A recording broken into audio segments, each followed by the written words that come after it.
Hello বন্ধুরা, আপনাদের সবাইকে স্বাগত জানাচ্ছি লস্ট সিজন 5 এর আরেকটা হার্ট ব্রেকিং এবং মাস্টারপিস পর্বের ব্রেকডাউনে। বন্ধুরা, আগের এপিসোডে আমরা দেখেছিলাম আজিরা ফ্লাইট 316 এর সেই ভয়ঙ্কর সাদা আলোর ঝলকানি এবং জ্যাকদের আবার সেই টাইম স্কিপিং দ্বীপে ফিরে আসা।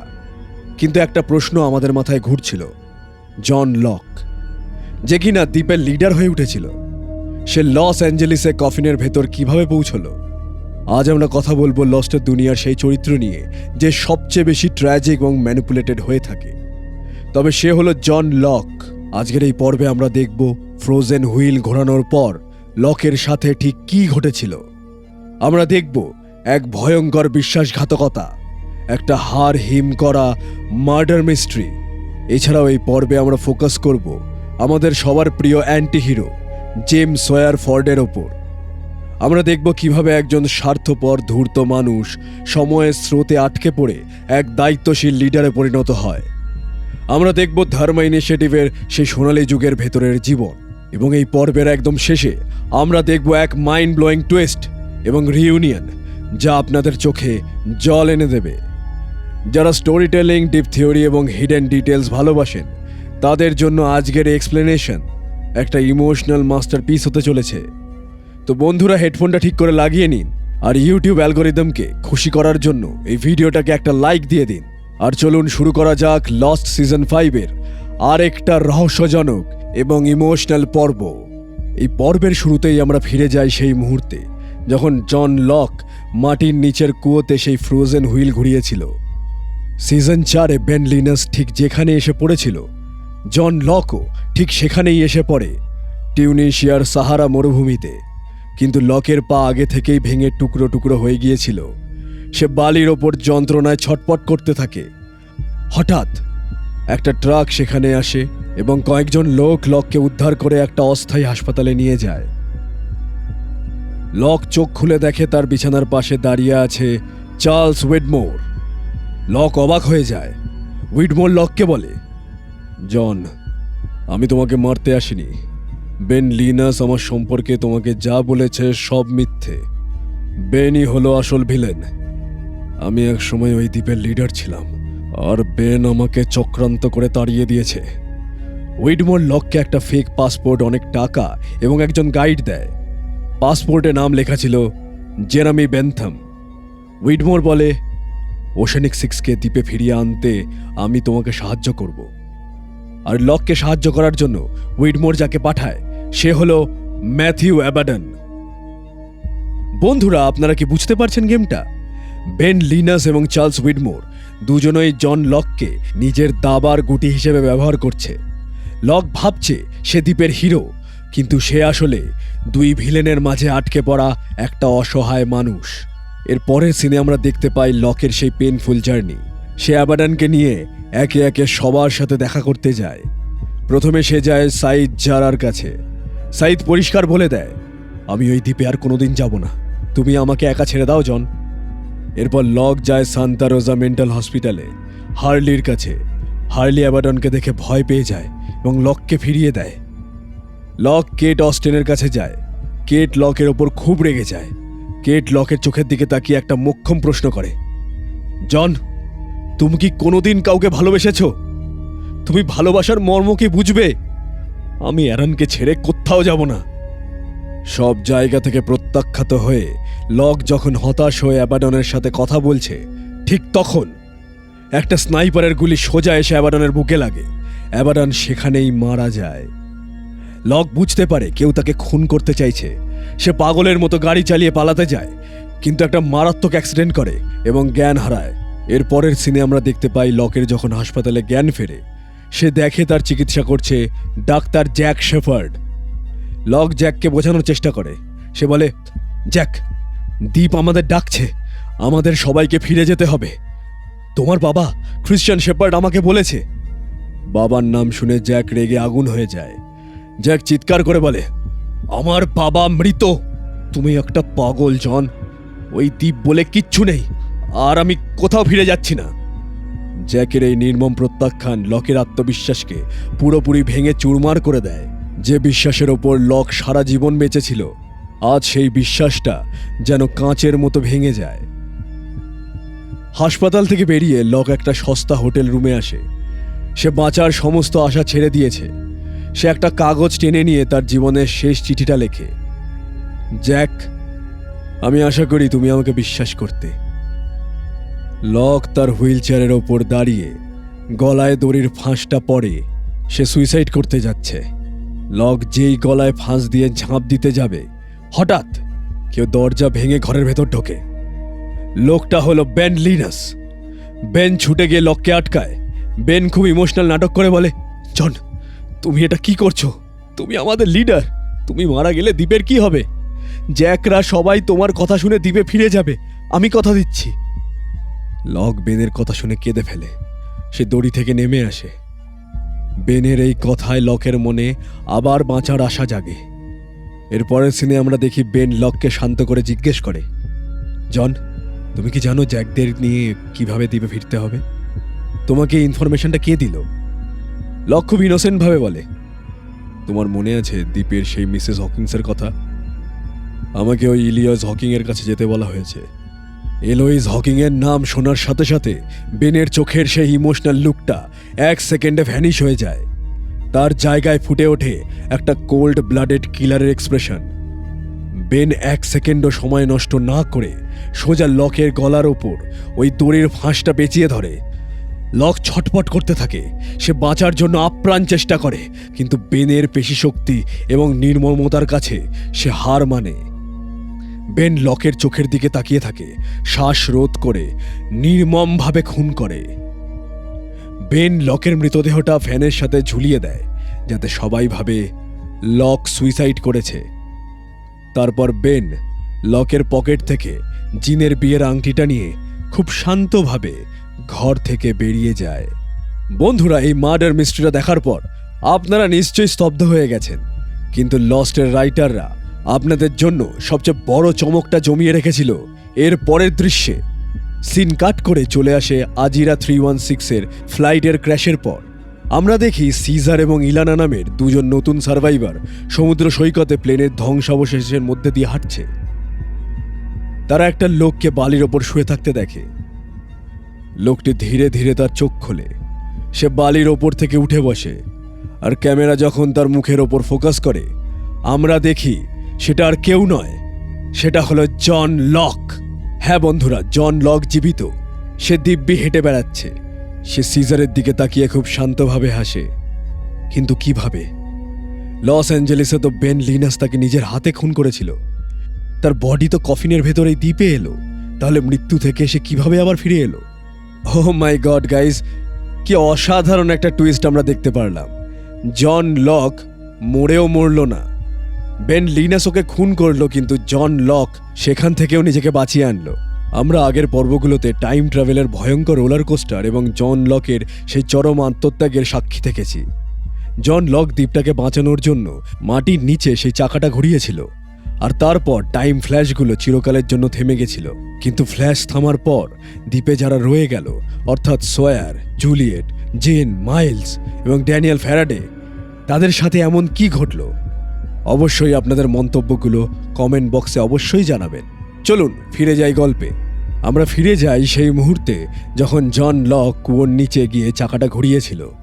একটা শেষ তীব্র আলোর ঝলকানি হয়, আর তারপর সব শান্ত। সয়ার, জুলিয়েট, মাইলস এবং ফ্যারাডে জঙ্গলের ভেতর উঠে দাঁড়ায়। ড্যানিয়েল ফ্যারাডে আকাশ এবং চারপাশের পরিবেশটা দেখে স্বস্তির নিঃশ্বাস ফেলে বলে, ফ্ল্যাশগুলো থেমে গেছে। আমরা আর সময়ের মধ্যে লাফাবো না। আমরা একটা নির্দিষ্ট সালে আটকে গেছি। আর সালটা কত জানেন? সালটা হলো 1974। হঠাৎ জঙ্গলের ভেতর থেকে একটা গুলির আওয়াজ আর মহিলার চিৎকার ভেসে আসে। সয়ার এবং জুলিয়েট ছুটে গিয়ে দেখে দি আদার্সের দুজন লোক একটা মেয়েকে তাড়া করেছে এবং তার স্বামী পলকে গুলি করে মেরে ফেলেছে। সয়ার 1 সেকেন্ডও না ভেবে ওই দুজন আদার্সকে গুলি করে মেরে ফেলে এবং মেয়েটিকে বাঁচায়। মেয়েটির নাম এমি। বন্ধুরা, একটু ভাবুন, সয়ার যে কিনা সিজন 1-এ শুধু নিজের স্বার্থ দেখত, সে আজ নিজের জীবনকে ঝুঁকি নিয়ে একটা অচেনা মেয়েকে বাঁচাচ্ছে। এখান থেকেই সয়ারের সেই আইকনিক ট্রান্সফরমেশন শুরু হয়। এর পরের সিনে আমরা দেখতে পারি এমি তাদের সবাইকে নিয়ে তার ক্যাম্পের দিকে যেতে শুরু করে। পথে তারা ধার্মা ইনিশিয়েটিভের সেই আইকনিক সনিক ফেন্স বা শব্দ তরঙ্গের ওই বেড়ার সামনে এসে দাঁড়ায়। আপনারা জানেন এই বেড়াটা স্মোক মনস্টারকে দূরে রাখার জন্য তৈরি। এমি কানে ইয়ার প্লাগ লাগায় এবং বেড়াটা বন্ধ করার ভান করে, কিন্তু সে আসলে বেড়াটাকে চালু রেখেই পার হয়ে যায়। সয়াররা যখন পার হতে যায়, সেই ভয়ঙ্কর শব্দ তরঙ্গের আঘাতে সয়ার, জুলিয়েট, মাইলস সবাই অজ্ঞান হয়ে মাটিতে লুটিয়ে পড়ে। এমি তাদের সাথে বিশ্বাসঘাতকতা করে। এরপরের সিনে আমরা দেখি সয়ার যখন চোখ খোলে, সে দেখে সে একটা সুন্দর ঘরের ভেতর চেয়ারে বাঁধা। তার সামনে দাঁড়িয়ে আছে ধার্মা ইনিশিয়েটিভের লিডার হোরেস গুডস্পিড।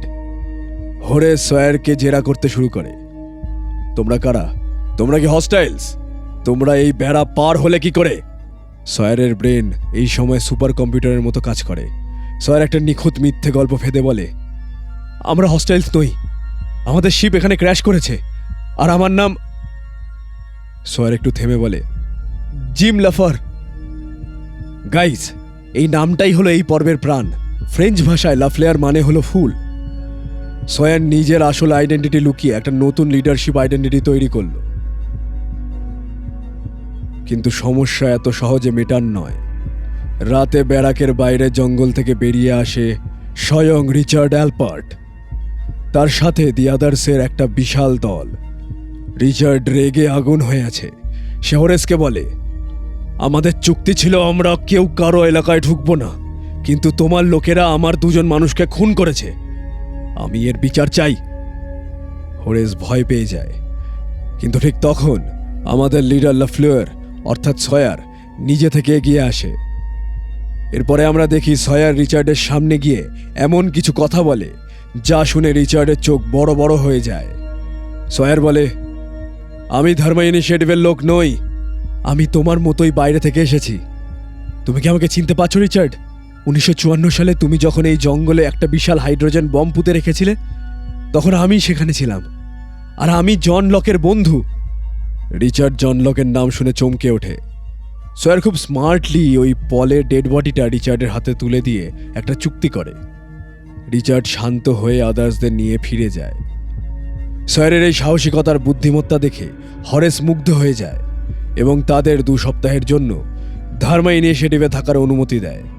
এবার সিন কাট করে সোজা চলে যাই আমরা 3 বছর পর। সালটা এখন 1977। আমরা দেখি ধার্মা ইনিশিয়েটিভের সে সুন্দর ব্যারাকে সকাল হয়েছে। সয়ার ঘুম থেকে উঠছে, তার চুল ছোট করে কাটা, মুখে একটা সুন্দর হাসি। সয়ার এখন আর সেই কনম্যান নেই, সে এখন ধার্মা ইনিশিয়েটিভের হেড অফ সিকিউরিটি। পুরো ব্যারাক তাকে সম্মান করে, তাকে স্যালিউট করে। আর সয়ারের পাশে বিছানায় কে শুয়ে আছে জানেন? জুলিয়েট। হ্যাঁ বন্ধুরা, গত 3 বছরে সয়ার এবং জুলিয়েটের মধ্যে একটা গভীর ভালোবাসার সম্পর্ক তৈরি হয়েছে। তারা স্বামী স্ত্রীর মতো একসাথে থাকছে। জুলিয়েট, যে কিনা সারা জীবন শুধু ম্যানিপুলেটেড হয়েছে, সে সয়ারের সাথে এই 70 দশকের শান্ত জীবনে তার আসল সুখ খুঁজে পেয়েছে। সয়ারও কেটকে প্রায় ভুলেই গেছে। তারা দুজনেই এই জীবনটা নিয়ে খুব খুশি। বন্ধুরা, আপনারা কি লস্টের এই স্কেট নাকি সুলিয়েট কাপলকে বেশি সাপোর্ট করবেন? আমাকে কমেন্ট করে অবশ্যই জানাবেন। এবার আসি আমরা এই পর্বের একদম ক্লাইম্যাক্সে। জিন গত 3 বছর ধরে ধার্মা ইনিশিয়েটিভের ওয়ার্কার হিসেবে কাজ করছে, আর রোজ সে জঙ্গলে গিয়ে চেক করছে যে তার বন্ধুরা জ্যাক, সান্দ্রা ফিরে এলো কিনা। হঠাৎ জিনের ওয়াকিতে একটা অ্যালার্ম বাজে। সে ধার্মা ভ্যান নিয়ে জঙ্গলের নির্দিষ্ট জায়গায় পৌঁছয়। বন্ধুরা, এই পর্বের আগে আমরা এই দৃশ্যটাই দেখেছিলাম। আজিরা 316 ফ্লাইটের সেই সাদা ফ্ল্যাশের পর জ্যাক, কেট আর হার্লি 1977 সালে এসে পড়েছে, আর তাদের সামনে দাঁড়িয়ে আছে জিন। জিন সাথে সাথে ওয়াকিতে সয়ারকে কল করে, LaFleur, we have a situation. Sawyer সাথে সাথে একটা গাড়ি নিয়ে জঙ্গলের দিকে ছুটে যায়। সয়ার গাড়ি থেকে নেমে জঙ্গলের ভেতরে এগোয়। সে একটা উপত্যকার ওপরে গিয়ে দাঁড়ায়, আর তার চোখের সামনে নিচে দাঁড়িয়ে আছে জ্যাক, হার্লি এবং কেট। সয়ারের পায়ের তলার মাটি যেন সরে যায়। 3 বছর ধরে যে পারফেক্ট জীবনটা সে জুলিয়েটের সাথে তিল তিল করে গড়ে তুলেছিল, যে অতীতকে সে কবর দিয়েছিল, আজ সেই অতীত তার চোখের সামনে জ্যান্ত হয়ে ফিরছে। সয়ার আর কেট একে অপরের চোখের দিকে এক দৃষ্টে তাকিয়ে থাকে। ব্যাকগ্রাউন্ডে মাইকেল জিয়াকিনোর সেই আইকনিক ইমোশনাল স্কোর বাজতে থাকে। সয়ার বুঝতে পারে তার এই শান্ত সুন্দর ধর্ম ইনিশিয়েটিভের জীবন এবার পুরোপুরি তছনছ হতে চলেছে। ও মাই গড গাইজ, সয়ারের এই ট্রান্সফরমেশনটা লস্টের পুরো সিরিজে আমার অন্যতম ফেভারিট ক্যারেক্টার আর্ক। চলুন এবার একজন কন্টেন্ট ক্রিয়েটর হিসেবে এই এপিসোডের বড় মিস্ট্রিগুলোর পোস্টমর্টেম করি। যে থিওরিগুলো তৈরি হয়েছে এই পর্বে, সেই থিওরিগুলোকে নিয়ে আমরা নাড়াঘাটা করি, আলোচনা করি। প্রথম থিওরি, বেন লিনাস কেন লককে খুন করলো? বেন প্রথমে লককে বাঁচাতে এসেছিল, কিন্তু এলোইস হকিংয়ের নাম শোনার পরেই সে লককে খুন করলো কেন? এর দুটো কারণ আছে। প্রথমত, বেন জানতো না দ্বীপে কিভাবে ফিরতে হবে। লকের কাছ থেকে সে ওই ইনফরমেশনটা বের করতে চাইছিল। আর দ্বিতীয়ত, বেন জানতো যে খ্রিশ্চান শেপার্ডের প্রক্সি হিসেবে দ্বীপে ফিরতে হলে লককে মৃত অবস্থাতেই যেতে হবে। বেন লিনাস নিজের হাতে সেই নোংরা কাজটা করলো যাতে লককে ওই কফিনে পোড়া যায়। বেনের এই ক্যালকুলেটেড সাইকোপ্যাথি জাস্ট আনবিলিভেবল। এর পরের থিওরি, জন লক কি সত্যিই বেঁচে উঠেছে? সমুদ্র সৈকতে যে লককে আমরা দেখলাম, সে কি সত্যিই আমাদের পুরনো জন লক? বন্ধুরা, আমি আপনাদের জন্য সিজন 6-এর একটা বিশাল বড় হিডেন ডিটেল এখানে রিভিল করছি। যে লককে আপনারা দ্বীপে হাঁটতে দেখেছেন, সে জন লক নয়, সে হলো স্বয়ং স্মোক মনস্টার। হ্যাঁ, জন লকের আসল মৃতদেহ তখনও ওই কফিনের ভেতরই বন্দি আছে। মনস্টার লকের মৃতদেহের রূপ ধারণ করে পুরো দ্বীপকে ধোঁকা দিচ্ছে। লস্টের রাইটারদের এই মাস্টার প্ল্যানটা সত্যিই স্যালিউট করার মতো। এর পরের থিওরি যেটা নিয়ে আমরা আলোচনা করব, সেটা হলো সয়ার কেন ফিরে গেল না। হোরেস সয়ারকে বলেছিল সাবমেরিনে করে আইল্যান্ড ছেড়ে চলে যেতে, কিন্তু সয়ার জুলিয়েটের জন্য থেকে গেল। সয়ার বুঝতে পেরেছিল যে বাইরের পৃথিবীতে তার কেউ নেই। তার কনম্যান আইডেন্টিটিটা একটা অভিশাপ। কিন্তু এই 1977 সালে জিম লাফ্লেয়ার হিসেবে সে সম্মান, ক্ষমতা এবং ভালোবাসা সব পেয়েছে। এই 3 বছর সয়ারের জীবনের শ্রেষ্ঠ সময় ছিল। এর পরের যে থিওরি নিয়ে আমরা আলোচনা করব, সেটা হলো the time loop paradox. Jack, Kate আর হার্লি এখন 1977 সালে ধার্মা ইনিশিয়েটিভে চলে এসেছে। বন্ধুরা, এই থিওরিটা শুনলে আপনাদের মাথা ঘুরে যাবে। সিজন 2-এ আমরা সোয়ান হ্যাচে যে ওরিয়েন্টেশন ভিডিও এবং ধার্মা ইনিশিয়েটিভের লোগোগুলো দেখেছিলাম, সেই ধার্মা ইনিশিয়েটিভের অংশ এখন জ্যাকরাই হতে চলেছে। ওশানিক 815-এর যাত্রীরা নিজেরাই ওই অতীতটাকে তৈরি করেছে। যা হয়ে গেছে হয়ে গেছে। এবং শেষ থিওরি যেটা নিয়ে আলোচনা করব, সেটা হলো জুলিয়েট এবং কেটের ট্রায়াঙ্গেল।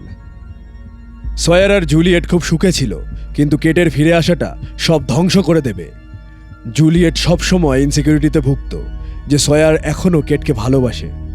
কেটের এই এন্ট্রি প্রমাণ করে যে লস্ট শুধু সায়েন্স ফিকশন নয়, এটা পিওর হিউম্যান ইমোশন এবং সম্পর্কের জটিলতার এক অসাধারণ দলিল। বন্ধুরা, সিজন 5-এর এই পর্ব আমাদের দেখিয়ে দিল যে সময়ের স্রোতে ভেসে গিয়েও মানুষ কিভাবে নিজের নতুন নিয়তি তৈরি করতে পারে, কিন্তু অতীত তাকে কখনো ছেড়ে যায় না। আজকের এই ফুল ব্রেকডাউন বা এক্সপ্লেনেশন আপনাদের কেমন লাগলো? আমি সবসময় চেষ্টা করি আপনাদের জন্য বেস্ট কোয়ালিটির স্টোরি টেলিং নিয়ে আসার। তাই ভিডিওটা ভালো লেগে থাকলে অবশ্যই একটা বড় লাইক দেবেন, আর আপনাদের সেই বন্ধুদের সাথে শেয়ার করবেন যারা মাইন্ড বেন্ডিং থ্রিলার এবং টাইম ট্রাভেল সিরিজ দেখতে পছন্দ করে। চ্যানেলটিতে নতুন হলে সাবস্ক্রাইব করে বেল আইকনটা প্রেস করতে একদম ভুলবেন না। সবাই ভালো থাকবেন, সুস্থ থাকবেন, আর মনে রাখবেন, we have to go back. Good bye.